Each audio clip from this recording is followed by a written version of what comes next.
Hello, everybody. So, for those of you who don't know me, I'm Kevin Cain. I'm Russ's son, and I'm going to turn things over to Kathleen Cain, who is Russ's daughter and my sister, in a few moments. And I just wanted to thank everyone for coming. We've got people who've come all the way. Bernie came from, and Carol came from D.C. We have about 10 people who've come from the Bay Area, people who've come from L.A. We've got a good complement. Of course, lots of people from the Monterey Bay Area too. So my purpose in being here is just to welcome you and to say that if you need anything or want to join the ceremony, we're going to have some speakers. You're more than welcome to come up after and speak too. So don't feel that the speaker order in the program is dictating who can speak. Anyone who wants to can come up, and we don't have so many people that will be here all day. So thanks again, and let me introduce Kathy. Hello, everyone. Thank you so much for coming.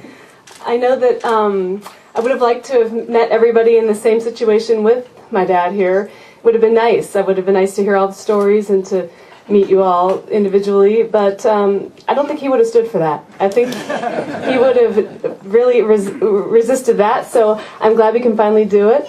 Thank you so much for being here and enjoying the beautiful day. And I guess the first speaker we have is Bernie Lunzer. Well, I was going to say, too, that Russ would hate everything about this. About 2 years ago, we gave him a standing ovation at a meeting for all the things that he had done, just even in the last 5 years.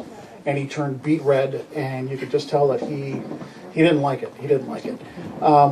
Russ had done so much for us, and I sometimes feel bad about maybe we took too much of Russ, and so I appreciate what we got of Russ. The thing of it is that he was so generous, and he was always trying to solve my problem, not his. And one thing I remember about Russ is that I couldn't get him off the phone, and I guess I really understand why now, because mostly when you talk to people, they wait till the last minute in a conversation to say what it is they're after, their agenda.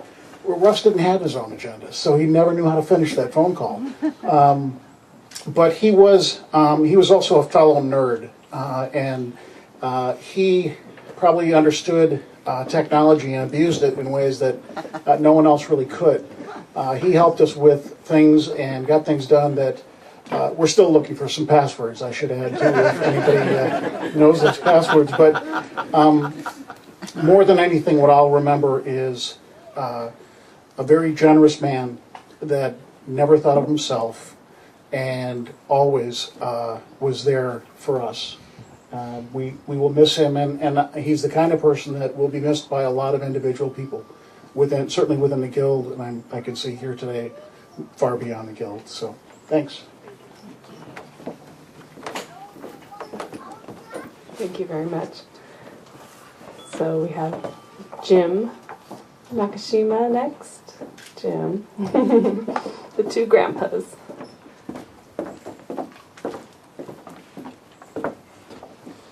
I don't know many of you. In fact, I probably don't know any of you, except for a few. I got to know Russ in the last 4 to 5 years. In the last 2 years, we had significant discussions about life, the beauty of it, the change in the world, stories about reporters, which one day I'll tell, if he ever really wanted it. But the real reason I'm up here, because I think he gave me a message to give to his children. And that was a rare thing for him to talk so candidly. I called him the quiet warrior, because that's what he was. And what he did was he gave me a rundown of every one of his children with their skills. I don't think many of you've seen him at work. I don't think he truly understood the genius that he really was, or appreciated, because he never showed it. And he liked to think that it passed on to his children. each with their specific talents, skills, and the beauty that he wished to have imparted to them, both genetically and by his actions. With Kevin,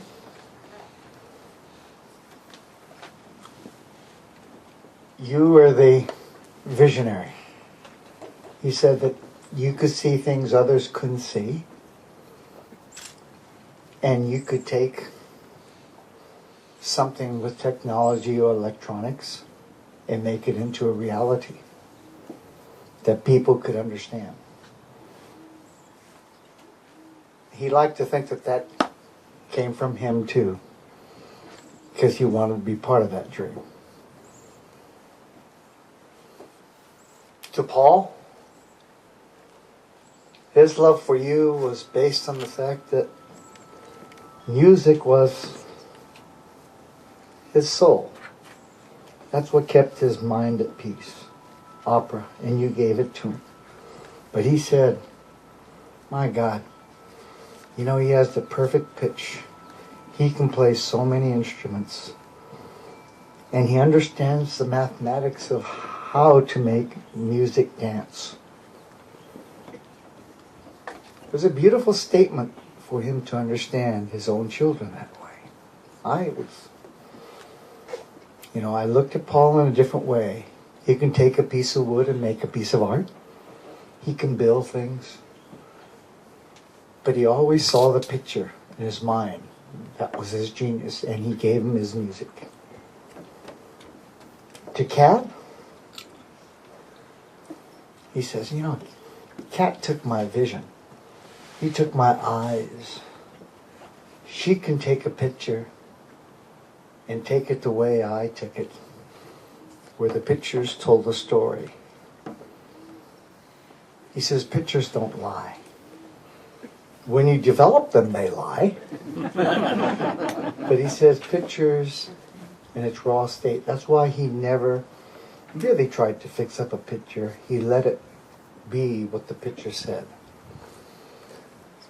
And he said it makes it easy on the reporters if the picture can tell more than the reporters can.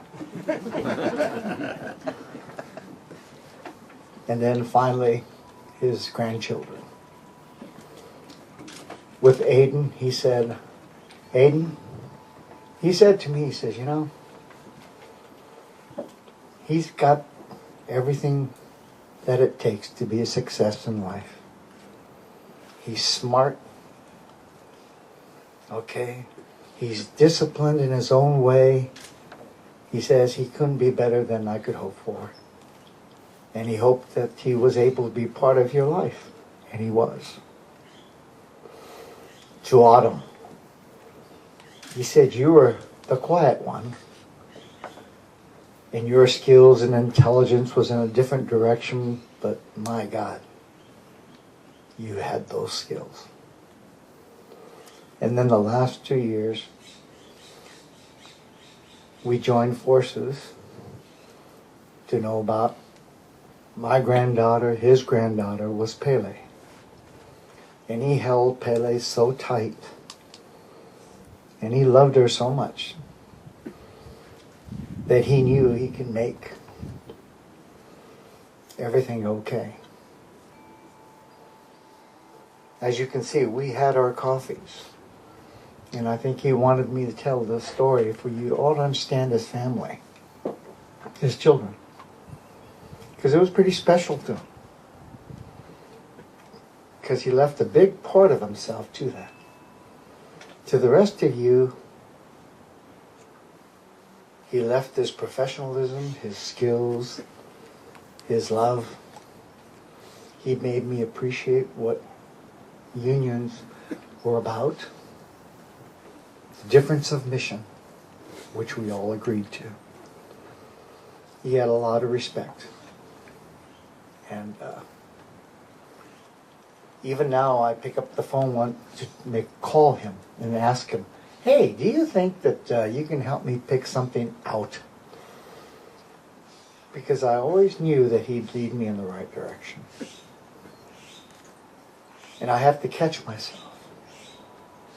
So every day, I do shed a tear that he's not here, as you all will. But one thing I will promise him is that his grandchildren will never forget him. And I hope you guys, I'm sure, will not forget him. Thank you.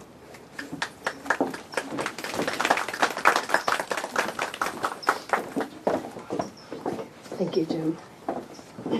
So next we have Suzanne Arnaud. She is right there.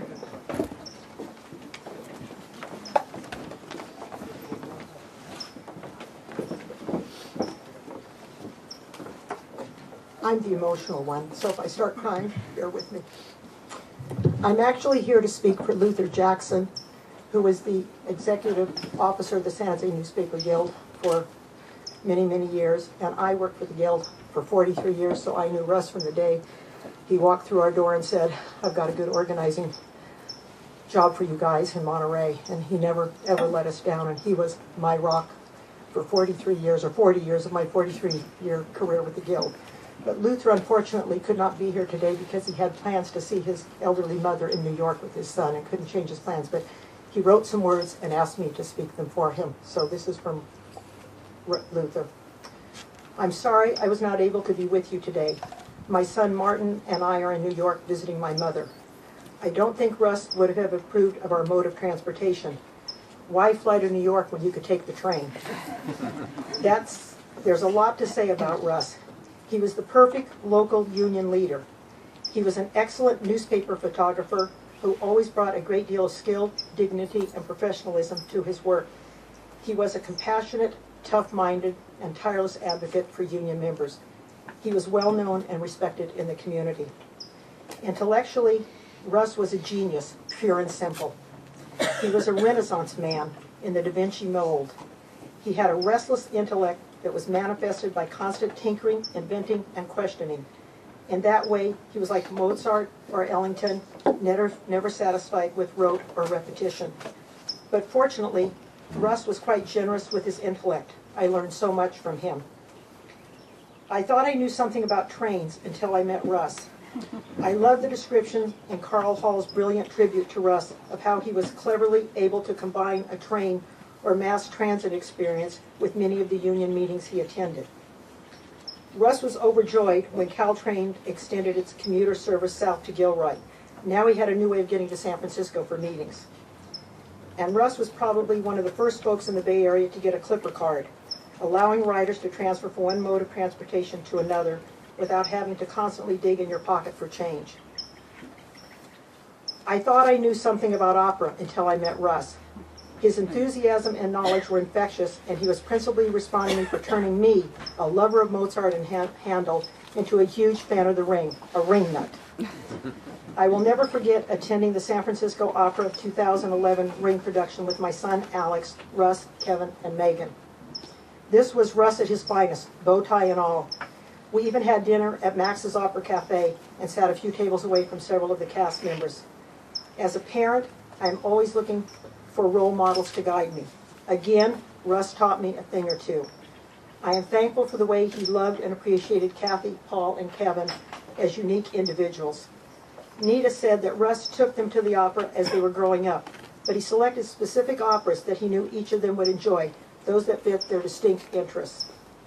The proof of Russ's parenting prowess is on display with you today. Paul, Kevin, and Kathy are all incredibly accomplished, and I have so enjoyed getting to know them. When we lose someone, of Russ's compassion, intellect, and energy, it's natural to wonder how we're going to fill this huge void.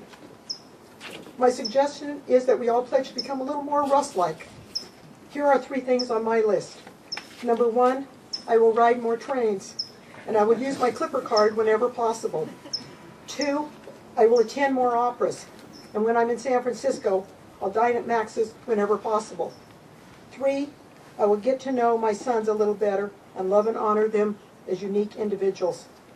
I am so thankful for Russ's dry wit, loyal friendship, and selfless service to multiple communities. He will continue to be a beacon for all of us. And that concludes what Luther had to say. I'd like to just add for myself that Russ was more than just a colleague for me. He was my friend for 40 years. And I learned of his illness when I was retiring 2 years ago, but he would never acknowledge it to me. That was Russ. He wasn't going to ruin my retirement party, even though he came out of the hospital to see me, and that's my first thinking that he was ill. But, you know, whenever I needed Russ, he was there. When we shut down the Guild office, which was pretty emotional for me after 43 years working for the Guild, it was Russ that helped me turn out the light. You know, the famous Mary Tyler Moore scene at the last thing where they turn out the lights, that was Russ for me. He was there no matter what time of the day or night I needed him. I could call him anytime, and I vented many times for him, with him. And let me tell you, trying to teach this old dog new tricks, and someone who resisted change like I did when the computer age came into the thing, he would just say, be patient with me, Suzanne. Or be patient, Suzanne, you'll get it, you'll get it. Eventually I did, but obviously I didn't get enough because my screensaver still has the Guild logo on it. I still don't know the password other than my first cat, Shazam. If anybody wants to get my computer, it's Shazam. And so if any of you know some of Russ's cat's names, there's a couple I can't get into, and I'm thinking it must be one of his dearly beloved cats. He would never acknowledge to me that he had a cat. You know, Russ kind of, yeah. I hear meowing when I would call him. Do you have a cat, Russ? No, I don't have a cat. And yet, I would hear this cat meowing, but he never wanted to show this softer side of himself, I think, and acknowledge it. But we shared a love of cats. Unfortunately, I didn't inherit his love of opera, but I'm going to try. I'm going to try. That's what I'm doing for Russ. And hopefully I will find someone who can come over and change my sign-on so that I can get into some of the programs that I haven't been able to for the last few years. So Russ, you're always right here in my heart. Always will be. Thank you. Thank you, Suzanne. So next we have Luther was already represented. Frank Sweeney.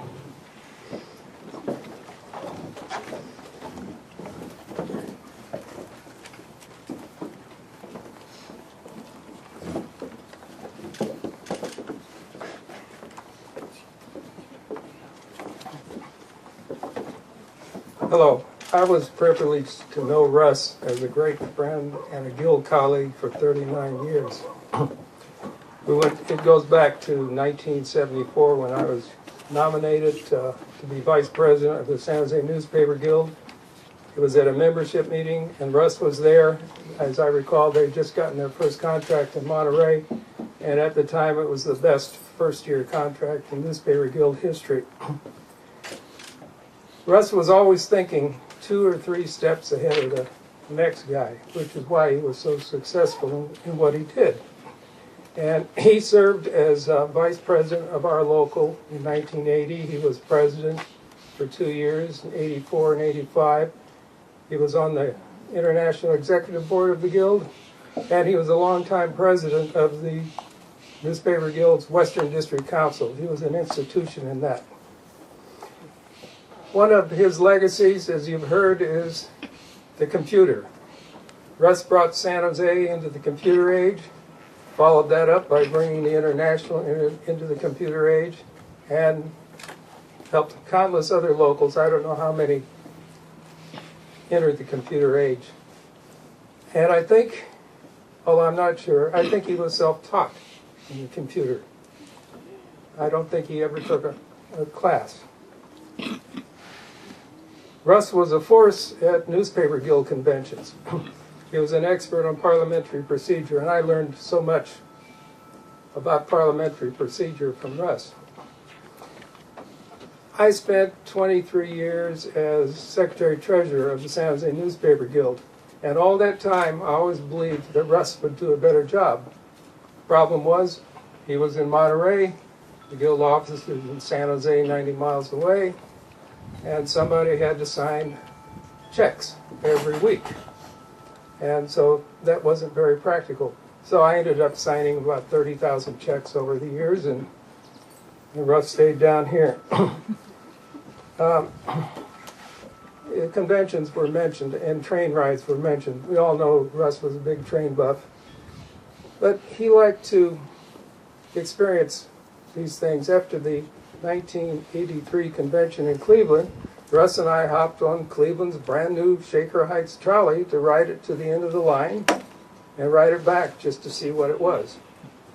In 1988, at Vancouver convention, we arrived a day early so we could take a boat ride from Vancouver up to the little town of Squamish to ride a steam train back to Vancouver.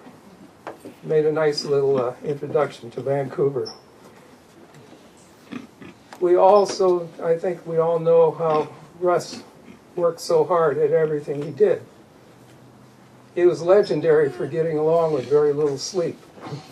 And I remember at the 1993 Guild Convention in Honolulu, my wife Sharon and I arrived at the hotel, and first person we see is Russ, and he says, go down to Ala Moana Shopping Center to this little store and pick up this big box of paper. Oh, really? What are we doing with it? He said, we're going to produce a newspaper. So I took the bus down there, picked up a big box, brought it back. The idea was, it was a political year, as every other year was in those days, and the idea was to just have some straight information out there, not tainted by political arguments among all the blizzard of things that were left at delegates' seats. So there were 4 of us working on this, 3 reporter types and Russ. And each night, after all the convention activities were done, we would go to Russ's room, and 3 of us would write stories, and then Russ would do the layout on the computer, we'd write the headlines, and then he would spend the rest of the night printing several hundred copies with a very slow rental printer, 1993 vintage. We put out 3 issues, but I remember the last issue because we hadn't been getting any sleep, and Russ had gotten even less. And it got so bad, I sat down at Russ's computer to try and write the story I was writing, and I couldn't stay awake. Finally, I had to stand up, and one of the other guys sat down, and I dictated my story. It was the only way I could get it out. And then Russ was printing all night long. But for 3 mornings at the convention, there was a newspaper, one sheet, double-sided as I recall, but it was there for every convention delegate to find out what happened at the seminars they missed, the candidates' debates, or anything like that. That was Russ. He was, I never thought he'd ever wear out. He was just so indestructible. Thank you.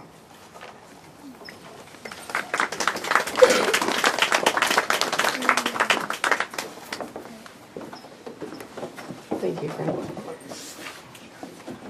Next we have Carl Hall. Thank you. Well, hi everybody. I'm the executive officer of the Pacific Media Workers Guild, which is the guild local that Russ really helped build more than just about anybody else. He knew how to do everything that I don't know how to do. And when I got this job, he was really the guy that allowed it to happen. I mean, everything that I didn't know how to do, he would do it. I mean, the database, the computer system, the network, the way the meetings are supposed to run, all that kind of thing, the budgeting. So I was always feeling a little bit guilty about not paying him. And, I just want to say to the family, I tried to pay him. I practically took the money out of my wallet and said, take it. He wouldn't, I don't even think he'd ever let me pick up the tab for lunch. And, he'd take the train up to San Francisco, the Caltrain station there at Townsend. It's a pretty good walk, it's about a half-hour better walk to the guild office, and I drive right by there. I told him, I'll pick you up. No! He would refuse to take a ride back to the train station or to be picked up. So I also want to just confess to the family that when I heard that he was ill, when he told me, and this took a lot of prying, like Suzanne says. I mean, it wasn't easy to get him to admit there was something going on. He said, well, I got to level with you. it's cancer, it's stage 4, and there is no stage 5. You know, I said, well, that sounds kind of serious. I just have to confess that I was upset, not just because of him, but because of my own void here. I mean, how's this union going to survive? I mean, I really thought, I can't do it, you know, I really can't. You know, I'm a newspaper reporter. What do I know about any of this stuff? Despite his illness, which I had very little sense of, you know, really what he was going through. He never would say, you know, that he was having any kind of discomfort. I asked him several times, in fact, you know, like, well, this chemo, that's probably kind of difficult, isn't it? No. He would never admit. He said, no. I said, well, you know, your radiation, doesn't that sting a little? No. We just joke about it, you know, but he seemed to be impervious to complaint or really, as has been remarked here, any kind of vulnerability to those sort of mortal things, and, you know. Another confession, at some point, you know, we realized, I guess, that, you know, I call Russ, something's not working. And, you know, and by the way, coming down here today, we had a little trouble finding it. We joked in the car, you know, we got to call Russ. How do you find this place? The GPS doesn't seem to recognize the address. You know, I would call him, and like the cat that Suzanne would hear, I'd hear these hospital sounds in the background. And I'd say, are you in the hospital? No. What's the problem? Well, you know, do this or that. You know, you might say he left a pretty big void there for me, and you know, I feel a bit selfish about it. You know, he was the you know, the one who made everything work. I got a message from another friend of Russ's named Wayne Cahill. I'm not gonna read it, but we're gonna publish it on the MediaWorkers.org website. We also ran an obituary about Russ. Wayne was he was the administrative officer in Hawaii, Philadelphia, and I think he ran in Seattle too, right? And in all three of those places, and this is detailed in Wayne's 3-page tribute, Russ really did for Wayne exactly what he did for me. He just made it work. You know, whatever had to be done, and we didn't know how to do, he would do it. And in the same way, he never seemed to want to be paid. He never really seemed to complain about working all night long. Any kind of urgency or in your voice or something, or some need to get it done now, and he would never complain about being pushed or something like that. You know, I do thank the family for what must have been the sacrifice that you had to endure for him to show that kind of dedication. And it's, you know, as people have said, it's difficult to kind of figure out, you know, what we're going to do now. I can say that his password for many accounts was Logefire. I'm sure many of you will want to write that down. I'm not sure where that comes from. Wagner. It's a Wagner reference. Is that, I was going to say it's probably from Wagner. Maybe you can... Loga. Logafira. It should be Logafira then. That's right. But, well, all right. Is that from The Ring or Lohengrin? The Ring. Okay. Well, you learn something every day. I'm glad that we cleared that up. I say that it's true even now that I still don't know how to get into some of these accounts and how we're going to deal with the database and, you know, certain technical things that we're going to have to figure out. I mean, just as a taste of that, I printed out the domain names. These are the domain names that Russ had on, I think, his personal account. These were all, he paid for these on his own credit card. He never billed me for this. If I had known this I would have insisted on paying him, but I never saw a bill. You know, I'm going to figure out how much this is, and we'll donate it to the charity that the family recommends, in some sort of guilt. Not like in Godfrey, but some way to get rid of the guilt and everything. I'll send him a check, maybe, or something like that. But he has here probably 30 domain names that he paid for, just in case we ever needed them. One of them is one that I happened to mention this in the car coming down here. I had this bright idea to start a labor news service. And I was telling Russ about this bright idea I had to start a labor news service, and we had, I'm an old wobbly, you know, one big union. And we had an organizing drive in the East Bay. We called it One Big Bang, One Guild Universe. So I was thinking one big something, one big news service. That'd be a good name for a news service. And I was telling Russ this, and you know, unbeknownst to me, it's on the list. OneBigNewsService.org.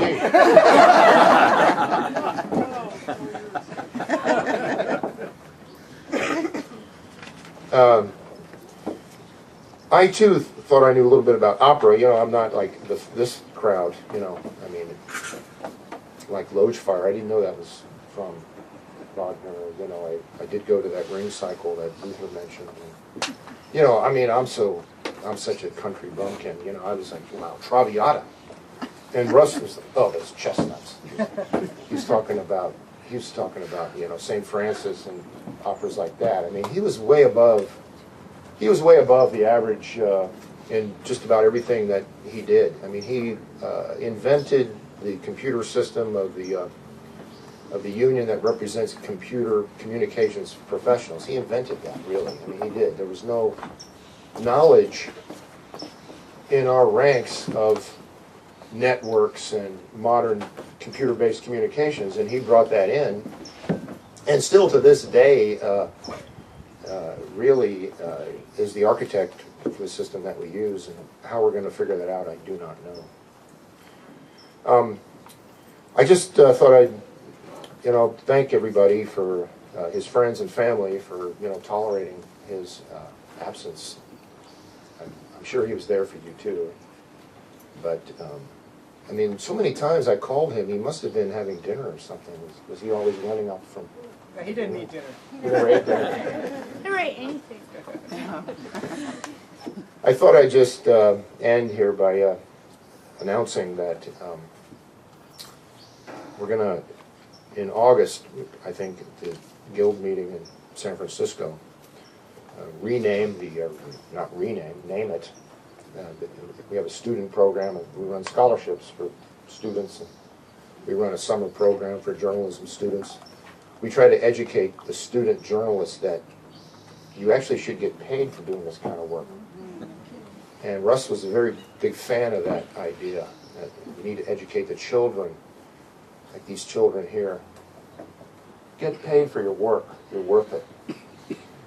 And that's really what, you know, the union's about. It's about demanding respect in what you're worth, okay? That's what it's about. And that's what Russ was about.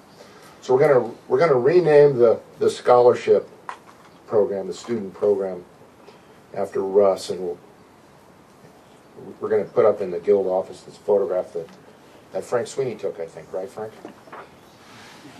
And it's getting framed now and everything, and we'll put that up in the office.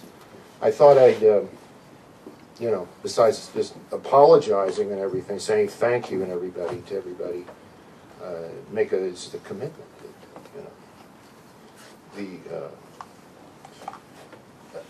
know, the work that Russ did was sort of the prosaic kind of work, but and it's sort of the, you know, I guess you might say the unrecognized kind of work, the stuff that happens. Nobody sees it, but it's driven by the poetry. That's what drives it. You know, it's not just some bureaucratic requirement or something that was driving him. There was nothing about, you know, some sort of obligation there.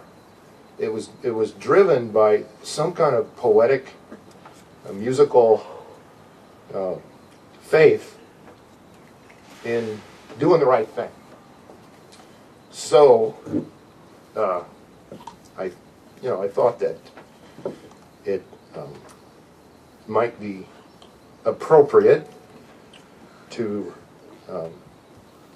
make a commitment to the family that we're not going to quit.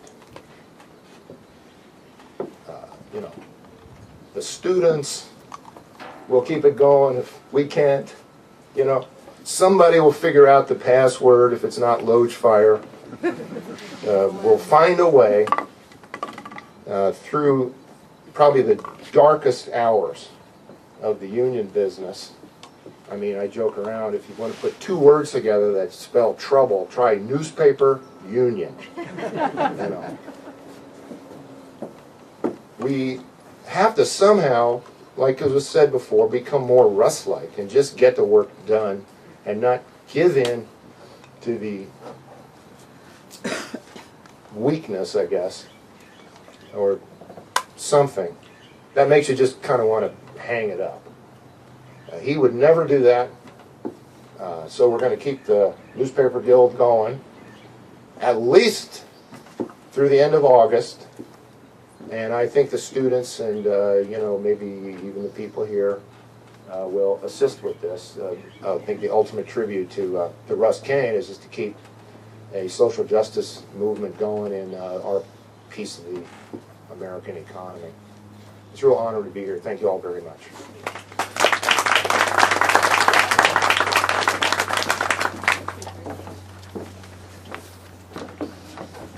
Thank you, Carl. Well, I guess we're going to have Paul as the last formal speaker, and anybody else who wants to come up and say anything is welcome to. Come on over, Paul.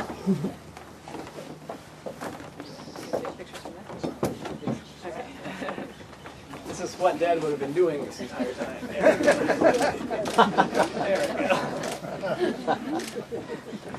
I love his avatar. Dad's avatar on Facebook. Yeah. So I'm batting cleanup, and I'm gonna start at the beginning. So this is the end of the speech. You can come up after I'm done if you want to say a few words. There'll be a time for that. But he has a sister in Puyallup, Washington, where he grew up, and she wasn't able to be here. She did come to visit, when he was still healthy, just a month ago, and so she got to see him, and they got to talk on the phone, the night before he died. So she said, Oh my goodness. Excuse me. so much for the Atlas chairs, Kevin. Are you all right? I'm gonna need some ice. Oh, it's all right. I think that chair needs it.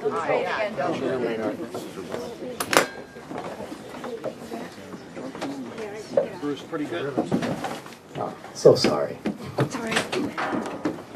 Oh, The screws came out, yeah. Yeah, technical details are important. But she sent me a recap. We all know that he came, to the Monterey Peninsula, and he started with a newspaper, and he did a lot of interesting things with the newspaper.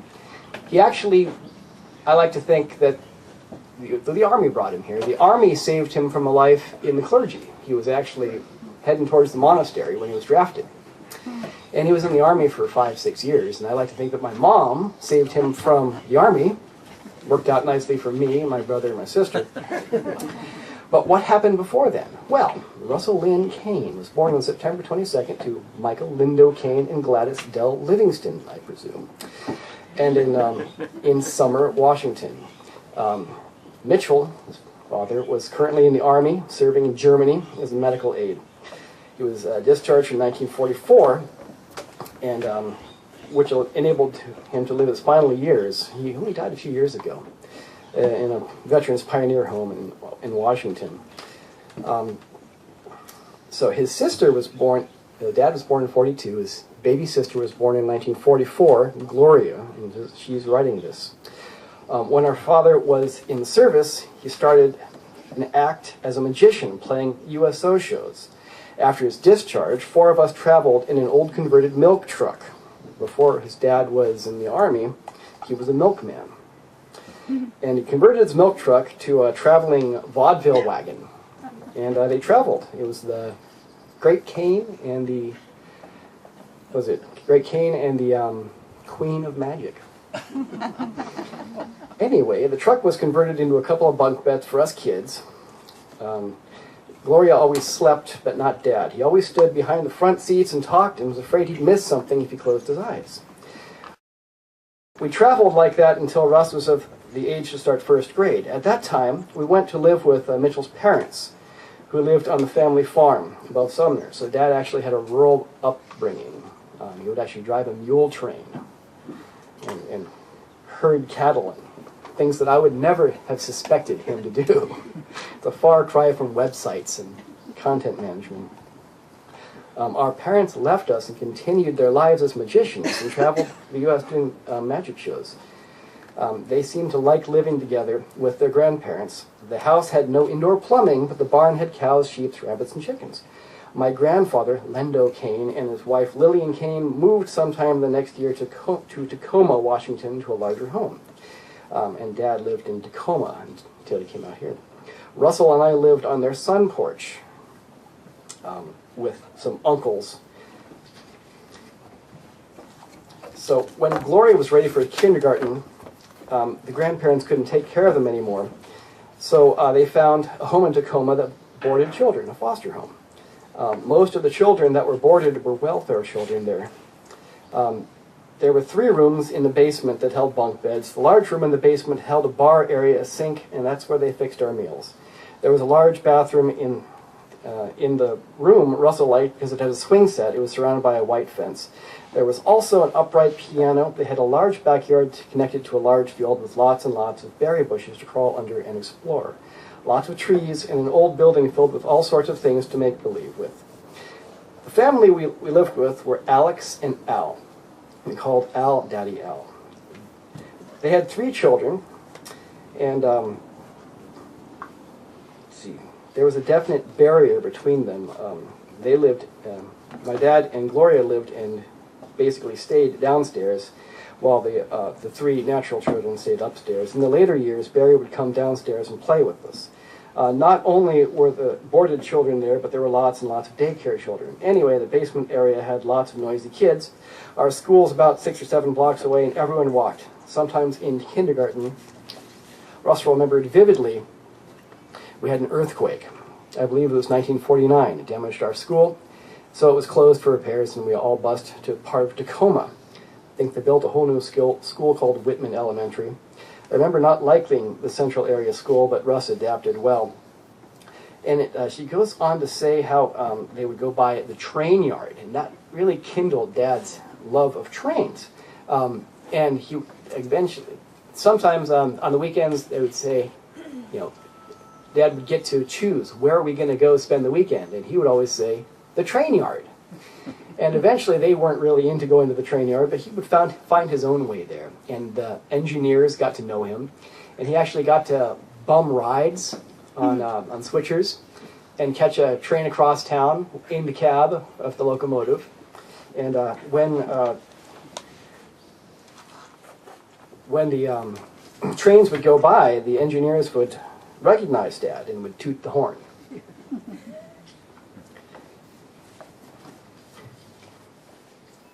So back in his room at Alice's, he started to buy model trains and model train sets. He purchased some plywood and built a platform to cover his room wall to wall. Under the wood was his bed and his dresser. He cut a hole in the middle of the room so he could stand up.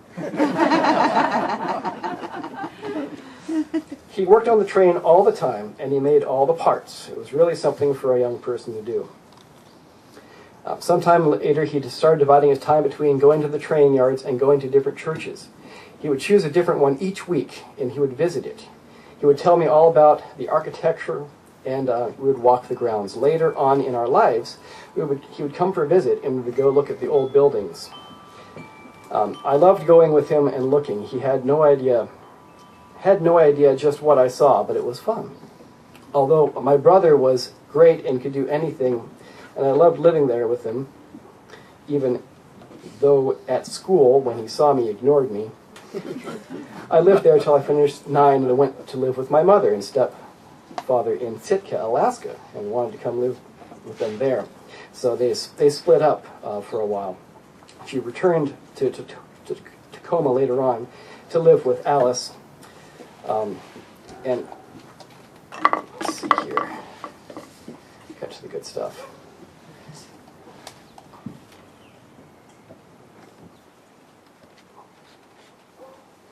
We all live different childhoods, but I think some are harder than others. My brother was kind of made into a loner. It seemed to me he had to struggle for what he had, but turned out to be a great man. He read a lot and was very accomplished. He tried to get me to read great books or see movies he loved. I always wanted to go to the opera with him, but it just never worked out. He was so happy with his grandchildren. He always told me about them when we called each other. Also, his 3 children were the light of his life, and I believe in a lot of ways they're just like their father in all the areas of their lives. I hope you remember just how much your father loved you. Your mother, Nita, was also a huge part of his life. Even though living apart, just think of all they did together. Nita meant a lot to him. Keep loving your father's memory. Thank you.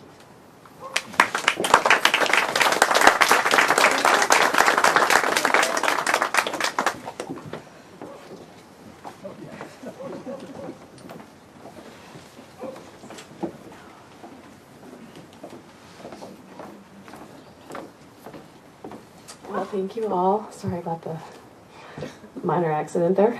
If anybody else would like to come up and say anything? Aiden, I know you wanted to. No pressure.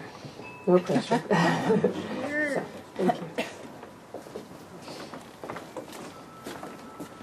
My name is Louis Leader, and had the pleasure of working with Russ at the Herald for 18 years. You see this pin I'm wearing? Alex, what's the pin stand for? It's our first contract, Halloween 1973. And the contract was signed that day. It's always been, Halloween's always was a special guild holiday. I came to the Herald in '72. Russ was the old guy then. He was 29. I was 24. And the Herald was not bad management. It was just erratic management. It was inconsistent. And also, Monterey was a very conservative town then. And somebody once took me aside and said, you know what this town needs? It needs 10 important funerals. And eventually those 10 important funerals came, and the town moved into a different mindset. Russ and I, and a woman named Alice Burton. Is Alice here? I'm sorry, she's not. We were the nominal initial committee, and I was the nominal chair of the first negotiating committee, but Russ was the guy who did all the work. And Carl's description of Russ going, oh, that's okay, that's okay. You couldn't do something for Russ. He would say, that's okay, don't worry about it, it's fine. And that was kind of indicative of his modesty and the way he conducted himself. Well, we started a card signing drive, and it really took off tremendously. And Monterey was not a big union town then. It just really wasn't. And we got the card signed, and we got the vote to unionize, and we were kind of nervous, but as I realized later, and I'll explain why, not as nervous as management was. The first 12 votes that were counted in the cafeteria, dining room, whatever you call it, it was a dump, at the Herald, the Pacific, and Jefferson, was 6 votes for the union and 6 votes against the union. And we were really starting to sweat. And then I think the next 19 votes were for union. And as each one was yes, yes, yes, Russ and I and Alice and probably Alex Shulenicki and a few others just sat there trying to keep the smiles off our faces, and Sheila Davis.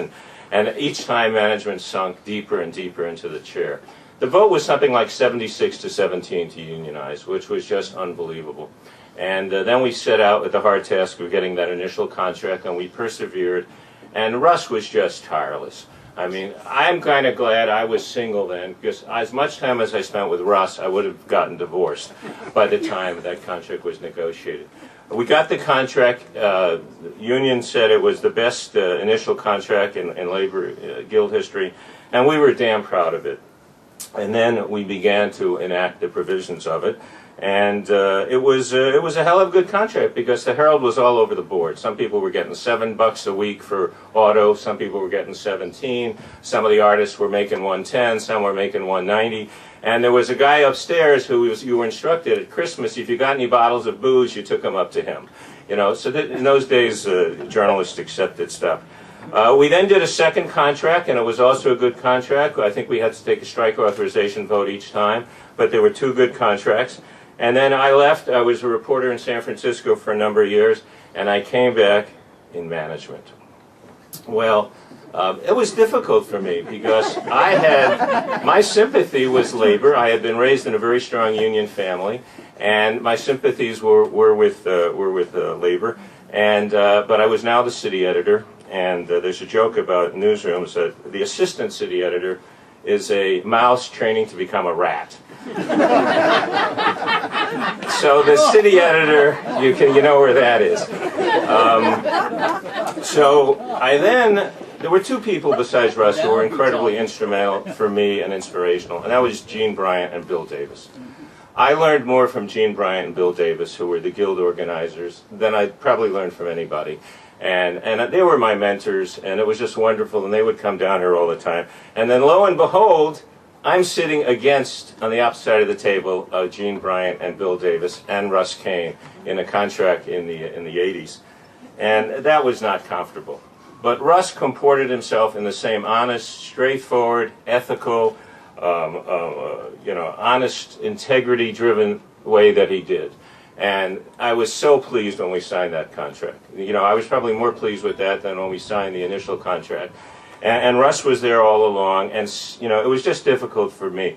In hindsight, the block management, the people who owned the paper, were not bad people. They were a little inconsistent. They were somewhat erratic. But Scripps Howard took over, and I said, goodbye, Monterey Herald.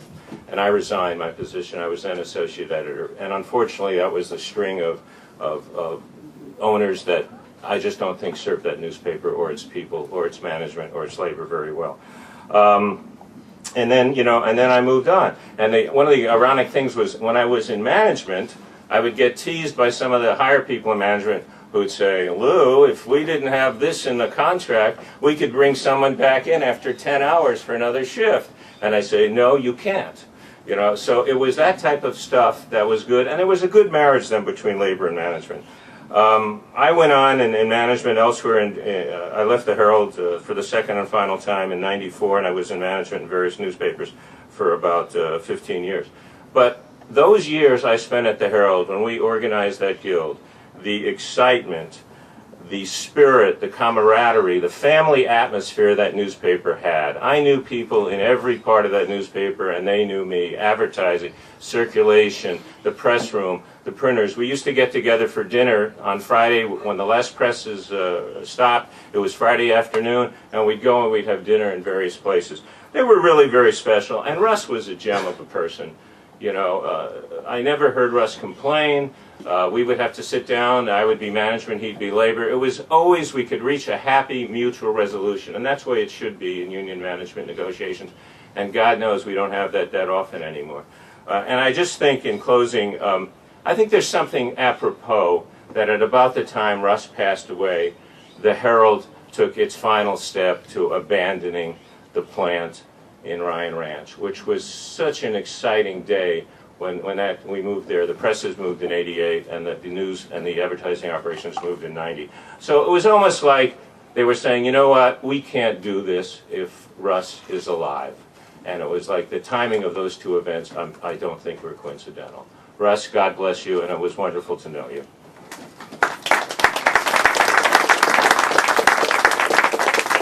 Thank you so much. If there's anybody else that wants to say anything, please feel free. Otherwise, we can adjourn to refreshments and shade. I think that the legacy that I will take with me from my dad was he never did anything half-ass.